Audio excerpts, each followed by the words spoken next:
El libro de Urantía, página 986. Documento 90. El chamanismo, los curanderos y los sacerdotes. La evolución de las observancias religiosas progresó del aplacamiento, evitación, exorcismo, coerción, conciliación y propiciación hasta el sacrificio, la expiación y la redención.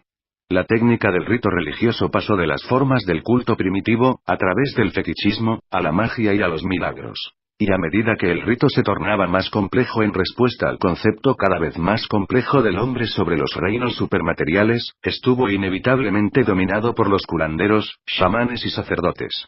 En los conceptos en avance del hombre primitivo, se llegó a considerar que el mundo espiritual no era sensible al mortal común. Solo los seres humanos excepcionales podían llegar a oídos de los dioses. Solo el hombre o la mujer extraordinarios podían ser escuchados por los espíritus. Así pues, la religión entra en una nueva fase, una etapa en la cual gradualmente se vuelve un procedimiento de segunda mano. Siempre tiene que intervenir un curandero, un chamán o un sacerdote entre el religioso y el objeto de la adoración. Y ahora la mayor parte de los sistemas de creencia religiosa organizada en Urantía están pasando por este nivel de desarrollo evolucionario. La religión evolucionaria nace de un temor simple y todopoderoso, el temor que sobrecoge la mente humana que enfrenta lo desconocido, lo inexplicable y lo incomprensible. La religión finalmente alcanza la comprensión profundamente sencilla de un amor todopoderoso, el amor que inunda irresistiblemente el alma humana cuando ésta despierta al concepto del afecto ilimitado del Padre Universal por los hijos del universo. Pero entre el comienzo y la consumación de la evolución religiosa, existen largas épocas de chamanes, quienes tienen la presunción de actuar entre el hombre y Dios como intermediarios, intérpretes e intercesores. 1. Los primeros chamanes, los curanderos. El chamán era el curandero principal, el hombre fetiche ceremonial, y la personalidad central para todas las prácticas de la religión evolucionaria. En muchos grupos, el chamán era más importante que el jefe militar, señalando el comienzo del dominio de la Iglesia sobre el Estado. El chamán a veces funcionaba como sacerdote y aun como sacerdote rey. Algunas de las tribus más recientes contaron tanto con los más primitivos chamanes curanderos videntes y posteriormente con los chamanes sacerdotes. Y en muchos casos el oficio de chamán se volvió hereditaria. Desde los tiempos antiguos toda anormalidad se atribuía a la posesión de los espíritus. Una anormalidad mental o física notable constituía una recomendación para el oficio de curandero. Muchos de estos hombres eran epilépticos, muchas de las mujeres, histéricas, y estos dos tipos representaban gran parte de la inspiración en la antigüedad, así como también de la posesión de los espíritus y los diablos. Muchos de estos sacerdotes primitivos pertenecían a una clase que desde entonces se ha definido como paranoica. Página 987. Aunque practicaban la decepción en asuntos menores, la gran mayoría de los chamanes creían el hecho de que están poseídos por el espíritu. Las mujeres capaces de caer en un trance o en un ataque cataléptico se volvieron poderosas chamanesas. Más adelante, estas mujeres fueron profetas y medium espiritistas. Sus trances catalépticos generalmente comprendían una supuesta comunicación con los fantasmas de los muertos. Muchas chamanes femeninas también eran bailarinas profesionales. Pero no todos los chamanes se autoengañaban. Muchos eran embusteros astutos y hábiles. A medida que la profesión se desarrolló, se exigió que un novicio sirviera en calidad de aprendiz por 10 años de trabajo duro y autonegación, hasta calificar como curandero. Los chamanes desarrollaron vestimentas profesionales y una conducta misteriosa. Frecuentemente empleaban drogas para inducir ciertos estados físicos que pudieran impresionar y confundir a sus semejantes de la tribu. La gente común consideraba sobrenaturales los efectos de la prestidigitación, y algunos sacerdotes astutos usaron por primera vez el ventriloquismo. Muchos de los chamanes antiguos descubrieron sin querer el hipnotismo. Otros se inducían autohipnosis fijando la vista por largos ratos en su ombligo. Aunque muchos adoptaron estas triquiñuelas y decepciones, la reputación de su clase, después de todo, se basaba en ciertos logros aparentes. Si un chamán fracasaba en sus empresas, y era incapaz de presentar una explicación plausible, se lo degradaba o se le mataba. Así pues, los chamanes honestos perecían pronto. Solo los actores astutos sobrevivían. El chamanismo fue el que quitó la dirección exclusiva de los asuntos de la tribu de las manos de los pejancones y de los fuertes para entregársela a los astutos, los hábiles y los perspicaces. 2. Las prácticas chamanísticas. El arte de conjurar a los espíritus era un procedimiento muy preciso y altamente complicado, comparable a los ritos actuales de la Iglesia celebrados en una lengua antigua. La raza humana muy pronto buscó la ayuda sobrehumana, la revelación, y los hombres creían que el chamán realmente recibía dichas revelaciones. Aunque los chamanes utilizaban el gran poder de la sugestión en su trabajo, se trataba casi invariablemente de sugestión negativa. Solo en tiempos muy recientes se ha empleado la técnica de la sugestión positiva. En el desarrollo temprano de su profesión, los chamanes comenzaron a especializarse en distintas vocaciones, tales como hacer llover, curar enfermedades y detectar crímenes. Curar enfermedades no fue, sin embargo, la función principal de los curanderos chamánicos. Su función era más bien conocer y controlar las vicisitudes del vivir. La necromancia, el arte negro, tanto religiosa como secular de la antigüedad, se denominaba arte blanco si lo practicaban los sacerdotes, videntes, chamanes o curanderos. Los practicantes del arte negro se llamaban hechiceros, magos, brujos, encantadores, nigromantes, conjuradores y adivinos. A medida que pasó el tiempo, todos estos supuestos contactos con lo sobrenatural fueron clasificados de brujería o chamanería. La brujería comprendía la magia efectuada por espíritus más primitivos, irregulares y no reconocidos. La chamanería tenía que ver con los milagros realizados por espíritus regulares y por los dioses reconocidos de la tribu. En tiempos más recientes, el brujo fue asociado con el diablo, de manera que estuvo listo el escenario para las muchas exhibiciones comparativamente recientes de intolerancia religiosa. La brujería fue religión para muchas tribus primitivas. Los chamanes creían firmemente en la misión del azar como revelador de la voluntad de los espíritus. Frecuentemente echaban suertes para llegar a una de página 988 Cisión. Los residuos modernos de esta tendencia a echar suertes se ilustran, no solo en los muchos juegos de azar, sino también en las conocidas rimas de eliminación. Antiguamente, la persona eliminada debía morir. Ahora tan solo está afuera en los juegos de niños. Lo que había sido asunto serio para el hombre primitivo ha sobrevivido como diversión del niño moderno. Los curanderos confiaban grandemente en signos y presagios, tales como, cuando oigas el crujir por sobre las copas de las moreras, despertarás. Muy pronto en la historia de la raza los chamanes dirigieron su atención a las estrellas. La astrología primitiva era creencia y práctica mundial. La interpretación de los sueños también se difundió mucho.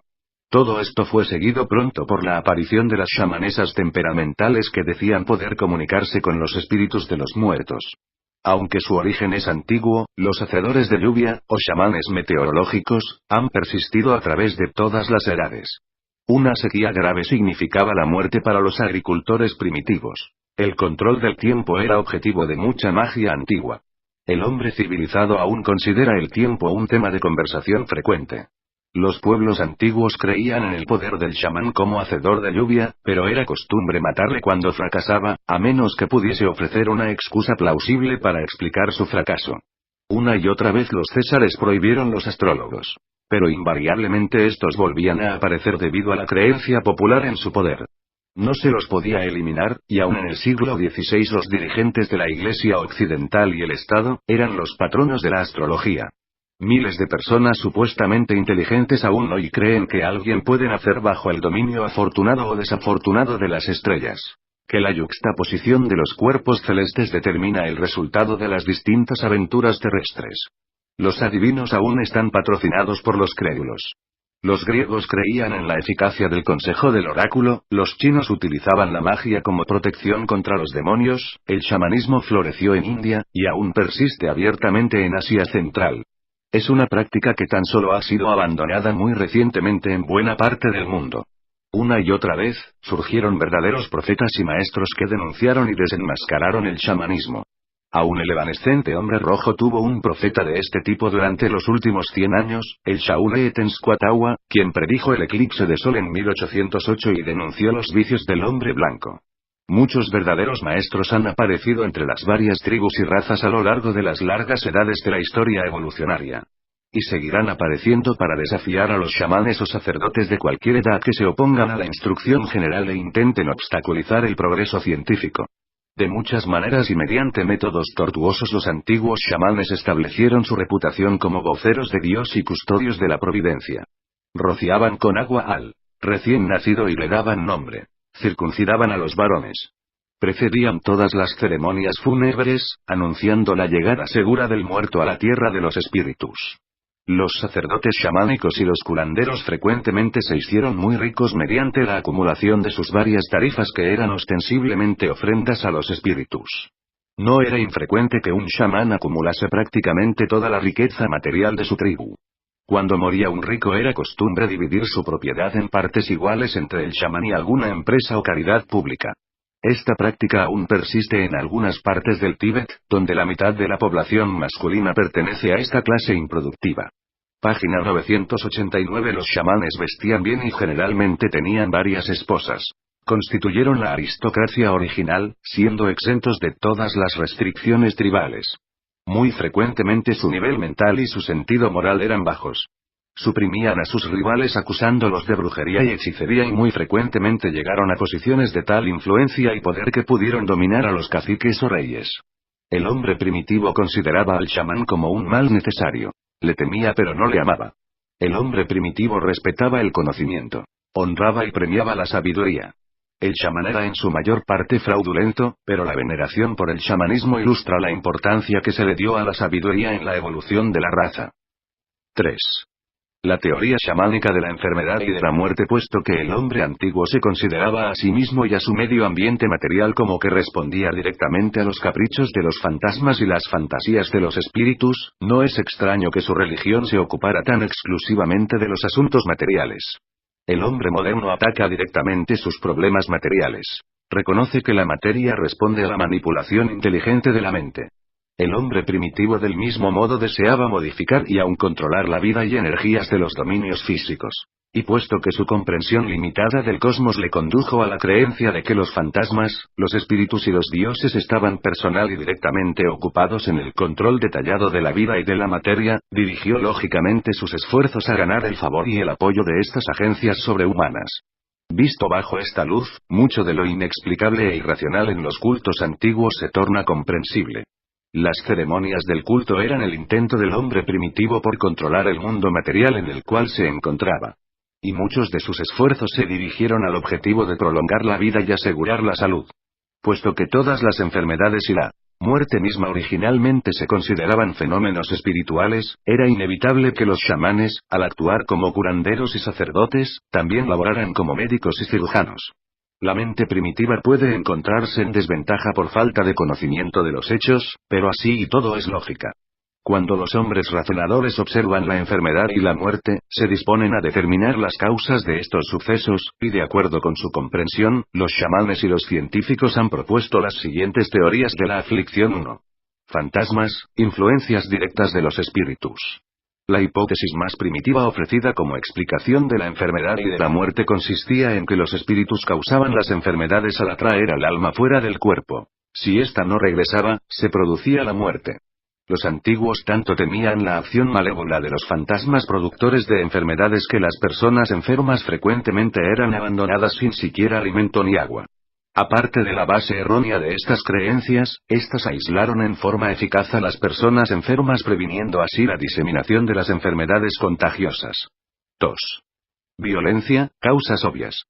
Las causas de ciertos accidentes y muertes eran tan fácilmente identificables que muy pronto fueron eliminadas de la categoría del efecto de los fantasmas. Las muertes y heridas como consecuencia de la guerra, del combate con los animales y de otras agencias prontamente identificables fueron consideradas sucesos naturales. Pero por mucho tiempo se siguió creyendo que los espíritus eran responsables del atraso en la curación o de la infección de las heridas, aun aquellas de causa natural. Si no se podía descubrir ningún agente natural observable, se hacía responsable de la enfermedad y de la muerte a los espíritus y fantasmas. Página 990. Hoy día, en África y en otros lugares todavía existen pueblos primitivos en los que se asesina a alguien cada vez que ocurre una muerte no violenta. Los curanderos determinan quiénes son los culpables. Si una madre muere de parto, el niño es estrangulado inmediatamente, una vida por una vida. 3. Magia, la influencia de los enemigos. Muchas enfermedades se creían causadas por el hechizamiento, la acción del mal de ojo y de la flecha mágica. En cierta época era realmente peligroso señalar con el dedo a una persona. Aún hoy día se lo considera mala educación. En casos de enfermedades poco conocidas y muerte, los antiguos realizaban una encuesta formal, disecaban el cuerpo y decidían sobre la base de algún hallazgo la causa de la muerte. De no ser así, se decía que la muerte se debía a hechicería, necesitando de este modo la ejecución del brujo responsable. Estos antiguos exámenes post-mortem salvaron muchas vidas de supuestos brujos. Entre algunos se creía que un hombre de la tribu podía morir como resultado de su propia hechicería, en cuyo caso no se acusaba a nadie. 4. Pecado, castigo por violación del tabú. En tiempos comparativamente recientes se ha creído que la enfermedad es un castigo por el pecado, personal o racial. Entre los pueblos que se encuentran en esta etapa de evolución, la teoría dominante es que no puede uno estar sufriendo a menos que haya violado un tabú. Considerar la enfermedad y el sufrimiento como flechas del Todopoderoso dentro de ellos es típico de tales creencias. Los chinos y los mesopotamios por mucho tiempo consideraron la enfermedad consecuencia de la acción de los demonios malignos, aunque los caldeos también consideraron a las estrellas como causantes de sufrimiento. Esta teoría de la enfermedad como consecuencia de la ira divina aún prevalece entre muchos grupos de urantianos supuestamente civilizados. 5. Causa natural. La humanidad ha aprendido muy lentamente los secretos materiales de la interrelación de causa y efecto en los dominios físicos de la energía, la materia y la vida. Los antiguos griegos, habiendo preservado las tradiciones de las enseñanzas de Adamson, fueron entre los primeros en reconocer que toda enfermedad es consecuencia de causas naturales.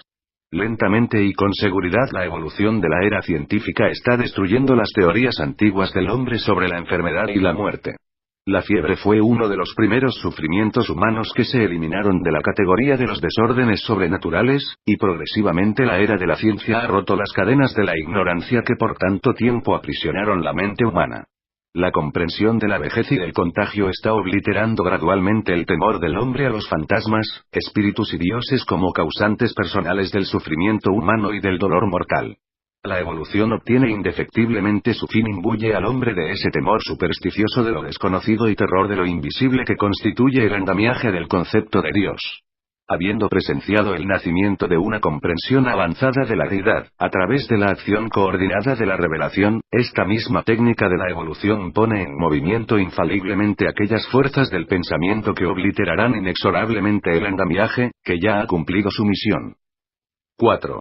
La medicina bajo los chamanes. Toda la vida del hombre primitivo era profiláctica. Su religión era, en medida no pequeña, una técnica para la prevención de las enfermedades. A pesar del error de sus teorías, los hombres se dedicaban de todo corazón a ponerlas en efecto. Página 991. Tenían un fe ilimitada en sus métodos de tratamiento y eso, de por sí, es un poderoso remedio. La fe requerida para mejorar bajo las tontas ministraciones de uno de estos antiguos chamanes no era, después de todo, materialmente diferente de la que se requiere para ser curados a manos de uno de sus sucesores más recientes que tratan la enfermedad en forma no científica. Las tribus más primitivas temían grandemente a los enfermos, y por largas épocas estos eran evitados cuidadosamente, y vergonzosamente descuidados. Fue un gran avance en las tendencias humanitarias cuando la evolución de la chamanería produjo sacerdotes y curanderos que consentían en tratar las enfermedades. Entonces se volvió costumbre que todo el clan se reuniese en el cuarto del enfermo para ayudar al chamán en aullar hasta que los fantasmas de la enfermedad fueran expulsados. No era infrecuente que una mujer fuera la chamán a cargo del diagnóstico, mientras que un hombre administraba el tratamiento. El método común de diagnosticar la enfermedad consistía en examinar las entrañas de un animal. La enfermedad se trataba con cantos, aullidos, imposiciones de las manos, respirar sobre el paciente y muchas otras técnicas. En tiempos más recientes se difundió la técnica de llevar al enfermo a dormir al templo, período durante el cual supuestamente se producía la curación. Los curanderos finalmente ensayaron una cirugía auténtica en relación con el sueño en el templo. Entre las primeras operaciones fue la de trepanar el cráneo para que el espíritu del dolor de cabeza pudiera escapar. Los chamanes aprendieron a tratar las fracturas y dislocaciones, a abrir abscesos y forúnculos. Las chamanesas se volvieron adeptas en el trabajo de parteras. Era método común de tratamiento frotar un objeto mágico sobre el punto infectado o manchado del cuerpo, luego tirar afuera el amuleto, y supuestamente así se efectuaba la curación. Si alguien por casualidad levantaba el amuleto arrojado, se creía que inmediatamente adquiriría la infección o mancha. Pasó mucho tiempo antes de que se introdujeran hierbas y otros medicamentos verdaderos. El masaje se desarrolló en relación con el encantamiento, la idea de frotar el espíritu afuera del cuerpo, y este estaba precedido por el frotamiento del remedio para que penetrara en el cuerpo, así como los modernos intentan frotar ungüentos. La aplicación de ventosas y el chupar de las partes afectadas, juntamente con la sangría, se consideraba útil para expulsar al espíritu productor de la enfermedad. Puesto que el agua era un fetiche poderoso, se la utilizaba en el tratamiento de muchas enfermedades. Por mucho tiempo se creyó que el espíritu que causaba el malestar se podía eliminar por el sudor. Los baños de vapor se consideraban en gran estima. Pronto florecieron las fuentes naturales calientes como centros de salud primitivos. El hombre primitivo descubrió que el calor podía aliviar el dolor. Usó el calor del sol, órganos frescos, de animales recién matados, la arcilla caliente y las piedras calientes, y muchos de estos métodos aún se emplean. Se practicaba el ritmo para influir sobre los espíritus. Los tantanes eran universales. Entre algunos pueblos la enfermedad se consideraba causada por una conspiración maligna entre espíritus y animales. Esto originó la creencia de que existía un remedio beneficioso proveniente de una planta para cada una de las enfermedades causadas por los animales. El hombre rojo estaba especialmente dedicado a la teoría de la planta para los remedios universales. Siempre colocaban una gota de sangre en el agujero que quedaba donde había estado la raíz cuando se desarraigaba una planta. El ayuno, la dieta y los autoirritantes se usaban frecuentemente como medidas de curación. Las secreciones humanas, siendo definitivamente mágicas, se consideraban en gran estima. La sangre y la orina fueron pues entre los remedios más primitivos y pronto fueron perfeccionados añadiendo raíces y sales varias. Los chamanes creían que los espíritus de la enfermedad podían ser expulsados del cuerpo por remedios malolientes y de mal gusto. Muy pronto los purgantes se volvieron tratamiento de rutina, y la utilidad de la cocoa y quinina crudas se contó entre los primeros descubrimientos farmacéuticos. Página 992. Los griegos fueron los primeros en desarrollar en verdad métodos racionales de tratamiento de las enfermedades. Tanto los griegos como los egipcios recibieron su conocimiento médico del valle del Éufrates. El aceite y el vino fueron remedios muy primitivos para el tratamiento de las heridas. El aceite de castor y el opio fueron usados por los sumerios. Muchos de estos antiguos y eficaces remedios secretos perdían su poder al hacerse conocidos. El secreto siempre ha sido esencial para la buena práctica del fraude y de la superstición. Solo los hechos y la verdad cortejan la luz plena de la comprensión y se regocijan en la iluminación y esclarecimiento de la investigación científica. 5. Los sacerdotes y los ritos. La esencia del rito es la perfección de su ejecución. Entre los salvajes debe ser practicada con precisión exacta. Solo cuando el rito ha sido llevado a cabo correctamente la ceremonia posee el poder de obligar a los espíritus. Si el rito es erróneo, tan solo despierta la ira y el resentimiento de los dioses. Por lo tanto, puesto que la mente en lenta evolución del hombre concibió que la técnica del rito era el factor decisivo en cuanto a su eficacia, fue inevitable que los primitivos chamanes pronto o más tarde se desarrollaran en un sacerdocio adiestrado para dirigir la práctica meticulosa del rito. Así pues, durante miles y miles de años los ritos sin fin han obstaculizado a la sociedad y perseguido a la civilización, convirtiéndose en carga intolerable para toda acción de vida, toda empresa racial. El rito es la técnica de santificar la costumbre. El rito crea y perpetúa mitos contribuyendo a la vez a la preservación de las costumbres sociales y religiosas. Nuevamente, el rito mismo ha sido originado por los mitos. Los ritos son frecuentemente primero sociales, luego se vuelven económicos y finalmente adquieren la santidad y dignidad de una ceremonia religiosa. El rito puede ser personal o de grupo en su práctica, o ambos, tal como se ilustra en la oración, la danza y el drama. Las palabras se hacen parte del rito, tal como es el uso de los términos amén y selah. El hábito de las malas palabras, la profanidad, representa una prostitución de la repetición ritualista previa de los nombres sagrados. Hacer peregrinajes a los santuarios sagrados es un rito muy antiguo. El rito posteriormente evolucionó en elaboradas ceremonias de purificación, limpieza y santificación. Las ceremonias de iniciación de las sociedades secretas primitivas de la tribu fueron en realidad un rito religioso burdo. La técnica de adoración de los antiguos cultos de misterio tan solo fue una larga cantinela de ritos religiosos acumulados. El rito finalmente se desarrolló en los tipos modernos de ceremonias sociales y adoración religiosa, servicios que comprenden la oración, la canción, la lectura responsiva y otras devociones espirituales individuales y de grupo. Los sacerdotes evolucionaron de chamanes, pasando por oráculos, adivinadores, cantantes, bailarines, hacedores de lluvia, guardianes de las reliquias religiosas, custodios del templo y adivinos de los acontecimientos, al estado de verdaderos dirigentes de la adoración religiosa. Finalmente la posición se tornó hereditaria. Así surgió una casta sacerdotal con continuidad. A medida que evolucionaba la religión, los sacerdotes comenzaron a especializarse de acuerdo con sus talentos innatos o predilecciones especiales.